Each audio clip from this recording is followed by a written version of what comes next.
Olá pessoal, tudo bem? Estamos iniciando mais uma aula de história. Hoje o nosso assunto é capitanias hereditárias. Vamos lá? Como a gente viu, né, que as expedições colonizadoras que estudamos na aula passada, elas foram o primeiro passo encontrado por Portugal para colonizar as terras brasileiras e tentar evitar o saqueamento do pau-brasil, né? Tentar evitar que outros países viessem para cá usufruir da riqueza, onde Portugal se achava dono de tudo que pertencia ao Brasil, né? E que as expedições tentaram evitar esse saqueamento, mas não foi efetivado de fato, então eles tiveram que pensar em outra forma, né? Para que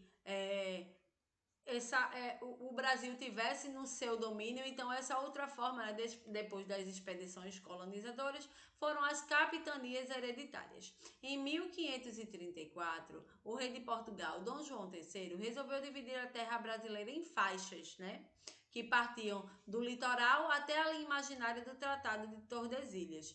Foram 15 lotes de terras, doado a 12 pessoas de sua confiança, todos nobres portugueses e comerciantes próximos ao rei, né, que queria enriquecer o Brasil.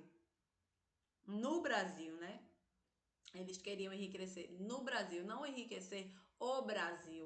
Eles queriam levar as riquezas do Brasil para Portugal, né? Não pensavam em uma colonização em que o Brasil crescesse como um país. O Tratado de Tordesilhas, explicando melhor, né, foi um acordo que estabelecia a divisão de terras do novo continente, né, que é o continente americano aqui no Brasil, da América do Sul, entre Portugal e Espanha. Observem aí, né, as terras ao lado direito que estavam banhadas pelo Oceano Atlântico pertenciam a Portugal e as outras terras, né, o outro pedaço pertencia à Espanha. Aí nessas terras de Portugal, né, o rei de Portugal, Dom João, dividiu, né, em capitanias hereditárias. Por que capitanias hereditárias? Porque essas terras passavam para os herdeiros, de pai para filho.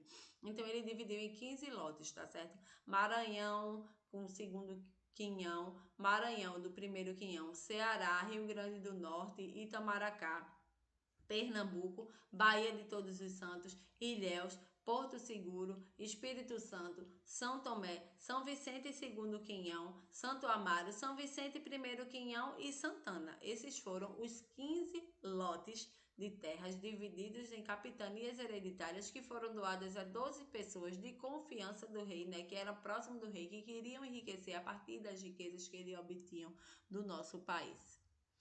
Esses lotes de terras foram denominados capitanias hereditárias, pois eram passados de pai para filho, para os herdeiros, por isso que é hereditário.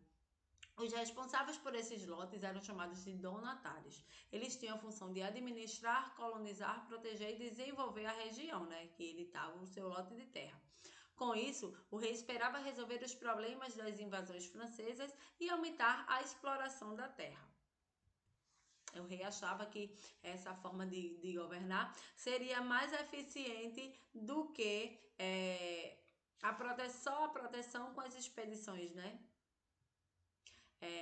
A pessoa, né, que iria governar a capitania recebia o título de capitão donatário. O donatário era como um senhor feudal, né? Era um senhor absoluto de suas terras, mas ele deveria prestar obediência ao rei de Portugal. Por mais que ele fosse o dono, né, quem tinha o poder era ele, mas ele deveria prestar, né, obediência ao rei de Portugal. Então ele não era efetivamente, ele só estava cuidando daquilo ali para o rei de Portugal. A diferença maior, né, era que nos feudos produzia-se apenas para o próprio consumo, mas enquanto aqui, né, nas capitanias hereditárias, os donatários precisavam produzir em grande quantidade para exportar, principalmente para Portugal, né, para obter lucro. Eles queriam enriquecer. Não era ali para o seu consumo, para você morar e tomar conta daquela terra, não. Eles queriam enriquecer. Com o título, né, os donatários recebiam dos reis os seguintes documentos: a carta de doação, que era o documento para legalizar a posse da terra, e o foral, que era o documento que estabelecia os direitos e deveres dos donatários. Aí vamos ver agora os direitos e deveres dos donatários, tá? O direito, né? Usar o título de capitão-mor, capitão donatário ou donatário, fundar vilas e feitorias, cobrar impostos, explorar as riquezas das terras, né? Distribuir terras aos colonos, porque assim cada colono, né, tinha lá, pronto, um exemplo, na capitania de Pernambuco. Então, essas terras eram divididas, mas os colonos deviam obediência ao capitão donatário, deveriam fazer o que ele mandava. E os deveres era mandar 1/5 do pau-brasil do pau-brasil e das riquezas que eles encontravam para Portugal, colonizar a capitania com seus recursos, que os portugueses não iam dar recursos para eles virem para cá. Como eles eram ricos, né, nobres, então eles tinham recursos para colonizar a capitania, explorar e garantir a defesa da capitania dos ataques estrangeiros, porque por mais que teve esse novo sistema, né, de governar, de colonização, mas os estrangeiros não deixavam de atacar, pois eles também queriam usufruir da nossa riqueza. As dificuldades para administrar as capitanias eram inúmeras. Vamos ver agora alguns fatores, né, que dificultaram a implantação desse sistema de capitania hereditária. A distância de Portugal, o Brasil era distante de Portugal, então levava muito tempo para ir nos navios. Os ataques indígenas, porque os indígenas que estavam aqui antes dos portugueses chegarem, então eles eram efetivamente os donos das terras e eles foram expulsos, não tinham mais seus direitos garantidos e chegaram até a ser escravizados, então tinha muito conflito. E também os ataques dos estrangeiros que queriam também usufruir das nossas riquezas. A falta de recursos e a extensão territorial. Como a gente sabe, o Brasil é um país de dimensão continental, então é muito grande para você estar tomando conta. Mesmo com essa divisão em lotes, mas esses lotes eram muito grandes. O período inicial das capitanias, né, de 1534 e 1549, mostrou-se praticamente sem apoio externo. Mesmo assim, surgiram núcleos de povoamento e duas capitanias, a de Pernambuco e a de São Vicente, conseguiram a real prosperidade devido à economia da cana-de-açúcar. Ou seja, as duas capitanias que prosperaram, né, foi Pernambuco e São Vicente, por causa da plantação da cana-de-açúcar. Mas foi o investimento no mesmo produto, cana-de-açúcar, o maior motivo do fracasso do sistema de capitanias hereditárias. Cada capitania era independente e os donatários não poderiam interferir na maneira do outro governar. Não havia um governo central para a colônia. Os problemas e os sucessos, né, eram levados diretamente ao rei. Tudo eles tinham que reportar ao rei de Portugal. A divisão do território em capitanias e o poder dos donatários investido pela coroa estendeu-se em alguns casos até o século XVIII, quando a coroa portuguesa percebeu o fracasso do sistema de capitanias hereditárias. E esse insucesso pode ser aplicado por uma junção de fatores, como a inexperiência administrativa de muitos donatários, a falta de comunicação interna e a dificuldade de comunicação com Portugal por causa da distância entre Brasil e Portugal. A escassez de recursos para promover o desenvolvimento das capitanias, já que quem tinha que custear tudo nessa implantação dessa capitania, né, desse lote de terra, era o donatário. O rei de Portugal não dava nenhum dinheiro, ele só queria lucrar, ele queria 1/5 de tudo que era produzido.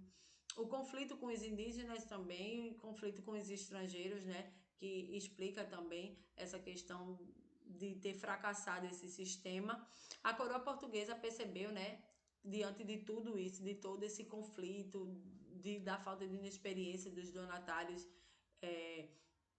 que era necessário centralizar o poder na colônia, criando assim outro sistema de governo, que é o sistema de governo, né, geral, que aí é o que nós vamos estudar na próxima aula, tá certo? Então foi importante a gente perceber que veio de um modo de colonização para outro. Primeiro foram as expedições, que expedição guarda-costas, expedição exploradora, que não tiveram sucesso e não conseguiram parar o ataque de outros estrangeiros, né, que queriam usufruir da nossa riqueza. Então, Portugal tentou, né, ver uma outra forma de colonização, criando as capitanias hereditárias, dividindo seu pedaço de terra, né, diante do Tratado de Tordesilhas em 15 lotes, dando a 12 donatários. Cada donatário tinha sua forma de governar, mas devia obediência ao rei de Portugal, e foram vários fatores, né, que trouxeram esse fracasso do sistema de capitanias hereditárias.